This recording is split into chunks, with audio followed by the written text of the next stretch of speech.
I want to mention an important component of my playing, which involves tuning the guitar in a non-standard way.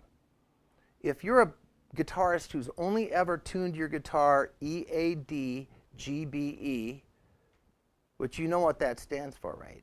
E, A, D, G, B, E. Ed, 8, dynamite. Goodbye, Ed. You know that, right? Well, if you didn't know that, that's my favorite way to refer to it anyhow. So we're going to get away from E, A, D, G, B, E. And the tuning that I'm using on this piece is pretty crazy, but it's used on several other pieces. So let's look at an alternative tuning. And what I've done on my guitar is I've taken my low string and dropped it down to D, and you can tune up to that right now. I'm going to go through these right now.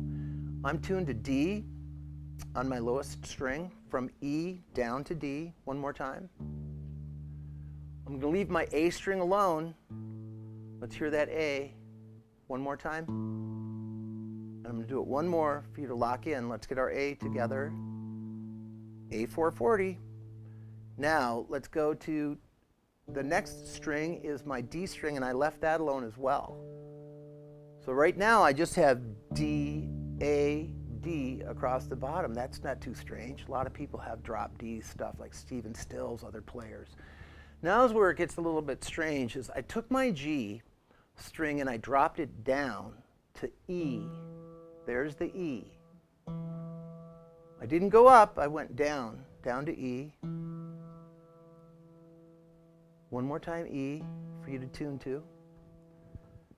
And my second string is B. It's like you would leave it. Just leave your B string alone. B, there it is. One more time. Let's lock in. Now here it gets crazy. You're going to have to take your E string and go lower in pitch than that B.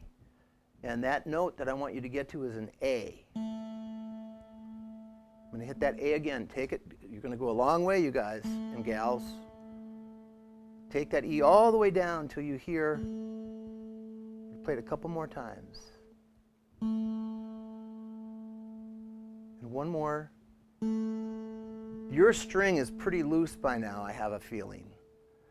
And mine would be too, but I play enough songs in this tuning that if I'm gonna be on tour and play a lot of my songs in this tuning, I'm gonna leave an extra heavy string where the first string was.